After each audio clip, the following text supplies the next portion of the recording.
Limburg. Ik ben Peter Schaaks, ik ben 54 jaar. Afgelopen woensdag geboren. Frans belde me op om proficiat te wensen. Ik dacht voor mijn verjaardag. Maar hij zei, van Peter, je bent genomineerd voor Vastelovensvierder van het jaar. Waarom? De lui achter mij die weten het wel. Ik wil dat zelf niet zeggen eigenlijk. Maar toch wil ik het proberen. Ik ben met 3 jaar begonnen met de optocht. Dus reken me uit hoe lang dat al is. Kinderoptocht, grote optocht. Ik ben prins geweest, jeugdprins geweest. Ik doe midden in het LVK in de vuurrondjes wel zwaar. Zo wie ben ik niet gekomen anders. Maar oké, ik blijf proberen. En vastelovend, dat is confetti op een woordelijk. Rood, geel, groen. En blijf gewoon. Vastelovend is fijn. En laat gaan.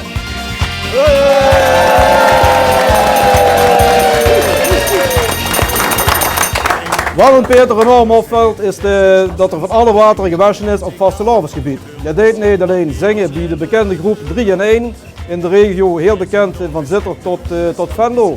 Maar hij deed ook liedjes schrijven, dat deed er gans jaar over nadenken. Hij deed zelf 3 optochten deed er net per jaar in Zitter, in Limburg. Hij is een enige prins geweest, in Kundert jeugdprins.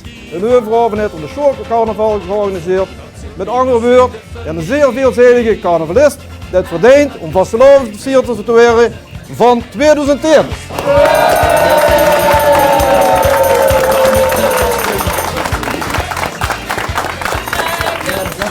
Een confetti worden weer, de lopen ons deur.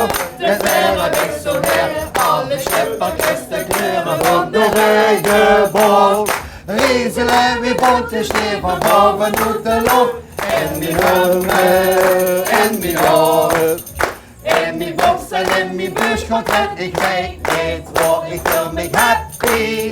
Met confetti.